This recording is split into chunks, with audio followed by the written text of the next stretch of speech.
Cipher case में बानी PTI Imran Khan और वाइस चेयरमैन शाह महमूद कुरैशी को बड़ा रिलीफ मिला है। इस्लामाबाद हाई कोर्ट ने 11 जनवरी तक साइफर केस का ट्रायल रोकने का हुक्म दे दिया है, जिससे सवाल उठ रहे हैं कि 8 फरवरी यानी इंतखाबात से पहले इस केस का ट्रायल मुकम्मल होगा या मामला इलेक्शन के बाद तक चला जाएगा, क्योंकि इस हवाले से खुसूसी अदालत तेजी से ट्रायल कर रही थी और अब तक 25 गवाहों के बयान भी रिकॉर्ड कर चुकी थी। मगर अब इस्लामाबाद हाई कोर्ट ने ट्रायल कोर्ट को 11 जनवरी तक कार्रवाई से रोक दिया है।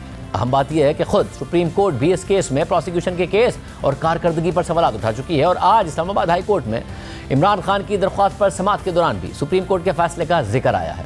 जस्टिस मियां गुल हसन औरंगजेब ने इमरान खान की साइफर केस में कैमरा ट्रायल के खिलाफ दरख्वास्त पर समाअत की और समाअत के आगाज में रिमार्क दिए कि अब तक कितने गवाहान के बयानात मुकम्मल हो चुके हैं। तो इमरान खान के वकील ने कहा कि 27 गवाहान में से 25 के बयानात कलमबंद और 3 की जिरा मुकम्मल हुई है। इसके बाद इमरान खान के वकील ने इस्लामाबाद हाई कोर्ट से साइफर ट्रायल पर हुक्म इम्तिनाअ जारी करने की दरख्वास्त की तो जस्टिस मियां गुल हसन औरंगजेब ने कहा कि एक सूरत है कि अदालत कहे कि केस को मामूल की तरह चलाया जाए, अदालत ऐसा हुक्म दे तो रियासती इदारों की रिपोर्ट्स के मुनाफी होगा। दूसरी सूरत यह है कि जेल ट्रायल हो। हमने पहले करार दिया था कि ट्रायल जेल में हो लेकिन ओपन हो। जैसे मियां गुल हसन औरंगजेब ने अटॉर्नी जनरल को मुखातिब करके कहा कि आपने कहा था कि मीडिया और अहले खाना को जेल ट्रायल में जाने दिया जाएगा, अब जेल ट्रायल को भी बंद कर दिया है। अदालत ने देखना है कि ये कैसे हो सकता है। मैं खुद को इस अदालत के साइफर ट्रायल के खिलाफ पिछले केस की कार्रवाई से लाताल्लुक नहीं कर सकता। साइफर ट्रायल जिस तरीके से हो रहा है मैं इस पर फिक्रमंद हूँ। इसके बाद अटॉर्नी जनरल ने अदालत को बताया कि केस में 15 दिसंबर को 2 गवाहान पर जिरा हुई। इस्तखासा ने अदालत के हुक्म के बाद 10 गवाहान पर जिरा नहीं की।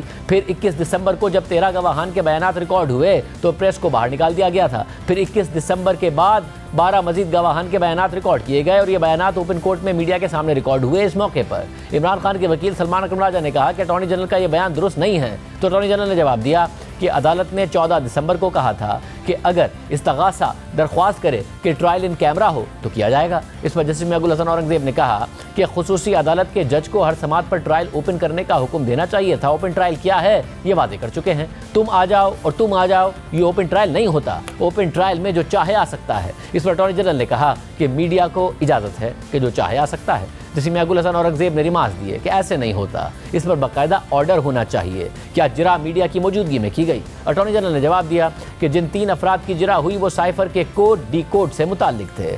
साइफर से मुतालिक सेक्रेटरी खारजा का बयान भी इन कैमरा होगा। 23 दिसंबर के बाद गवाहान के बयानात मीडिया की मौजूदगी में रिकॉर्ड हुए। इस मौके पर अदालत ने कहा अपने फैसले में इन कैमरा ट्रायल का समझाया था कि ये होता है, तो क्यों नहीं समझते? साइफर ट्रायल को जल्दबाजी में चलाया जा रहा है। ओपन समाअत की अहमियत खुसूसी अदालत के जज पर वाज़े है, ना ही प्रोसिक्यूटर पर वाज़े है। साइफर ट्रायल अपनी नौइयत का पहला ट्रायल है। जैसे मियां गुल हसन औरंगजेब ने मजीद कहा कि देखना होगा कि इस तरह के केसेस में आर्टिकल 10A के तहत फेयर ट्रायल का हक मिला या नहीं मिला। सुप्रीम कोर्ट ने जमानत दी तो उनके सामने क्या हक़ाइक़ थे? इस पर अटॉर्नी जनरल ने बताया कि सुप्रीम कोर्ट के सामने 13 गवाहान के बयानात थे। सुप्रीम कोर्ट जमानत का मामला देख रही थी। जैसे मियां गुल हसन औरंगजेब ने रिमार्क दिए कि बस अब मेरी वजाहत हो गई है। सुप्रीम कोर्ट ने कहा कि उनके सामने जमानत ना देने के लिए काफ़ी मवाद नहीं है। दौरान समाअत अटॉर्नी जनरल ने अदालत को बताया कि साइफर सिस्टम के तकद्दुस के लिए ज़रूरी है कि पहले 4 गवाहान के बयानात इन कैमरा हों। मौजूदा साइफर से मुताल्लिक बात नहीं कर रहा, इसके मंदरजात पहले ही पब्लिक हो चुके हैं। इस पर अदालत ने कहा कि दफ्तर खारजा वाले गवाहान का इन कैमरा बयान लेने के लिए इस्तगासा को तहरीरी दरख्वास्त करनी चाहिए।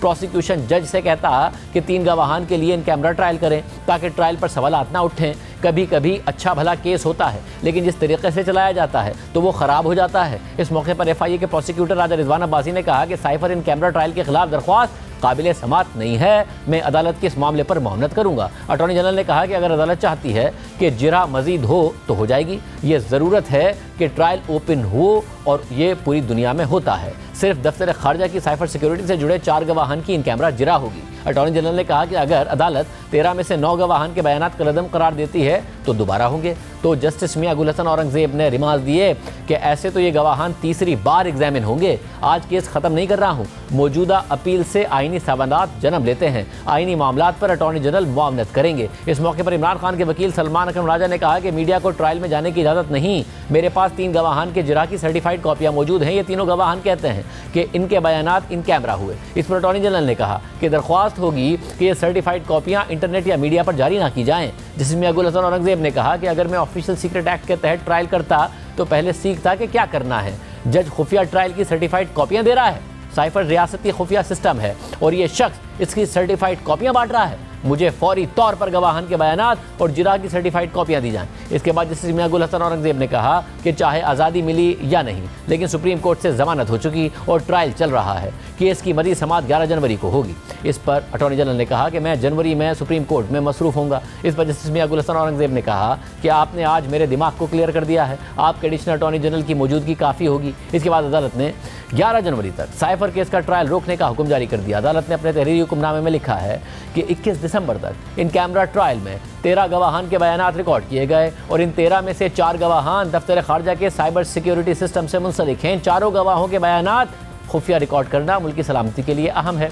अदालत समझती है कि बकिया 9 गवाहान के इन कैमरा बयानात कानून के मुताबिक नहीं, जिनका जायज़ा लेना ज़रूरी है। अदालती हुक्मनामे के मुताबिक महज प्रोसिक्यूशन की दरख्वास्त पर ओपन ट्रायल को इन कैमरा नहीं किया जा सकता। इन कैमरा ट्रायल में 9 गवाहान के बयानात दोबारा रिकॉर्ड करने को हतमी फैसले में देखा जाएगा। साइफर ट्रायल में खुसूसी अदालत ने गवाहान के बयानात की मुसद्दिका कॉपीज़ जारी की। अदालत मुसद्दिका कॉपीज़ से जायज़ा लेगी कि रियासत को कोई नुकसान पहुँच सकता है या नहीं।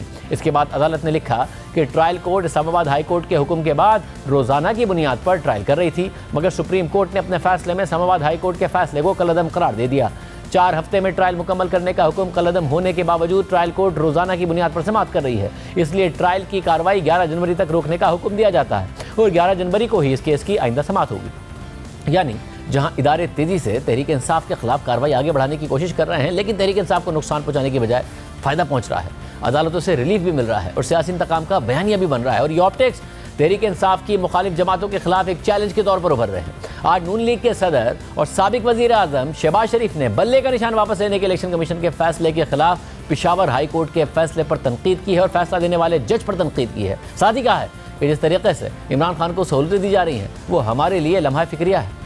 Election commission Peshawar high court का जो फैसला आया है सिंबल के हवाले से, वो इलेक्शन कमीशन के इख्तियार पर हमले के मुतरादिफ है। एक सूबे की हाई कोर्ट है, वो किस तरीके से पाकिस्तान भर के मामले को वो उसका फैसला दे सकती है। केपी में ऐसे कैंडिडेट्स इलेक्शन लड़े हैं जिनका किसी न किसी तरीके से मोहतरम जज साहब के साथ अजीजदारी है। मैं समझता हूँ कि इंसाफ का तकाजा ये था कि जज साहब अपनी अजीजदारी की बिना पर इस बेंच से अलहदा होते। पूरी कौम अदलिया से इंसाफ पर मबनी फैसलों की तोक़ो करती है। ऐसे फैसलों से तरफदारी की बू आती है, जो तराजू है उसको झुकाया जा रहा है एक लाडले की तरफ। वो कमांडर के घरों में हमले जो शख्स करवाए, उसको जिस तरीके से ये सहूलतें दी जा रही हैं और फैसले दिए जा रहे हैं, मैं समझता हूं कि ये हम सब के लिए लम्हा फिक्रिया है। इसके अलावा JUI के सरबराह मौलाना फजल रहमान ने जहां चीफ इलेक्शन कमिश्नर और चीफ जस्टिस पर तनकीद की है, साथ ही कहा है कि PTI के साथ ज्यादती नहीं हो रही है, बल्कि उन्हें इलेक्शन में प्रोजेक्ट करने पर काम हो रहा है। मौलाना फजल रहमान ने इलेक्शन की तारीख के हवाले से सुप्रीम कोर्ट की मुदाखलत पर भी संगीन सवाल उठाए। ये फजा क्यों बनाई जा रही है? PTI के साथ ज्यादती नहीं हो रही, PTI को इस इलेक्शन में प्रोजेक्ट करने का पर काम हो रहा है।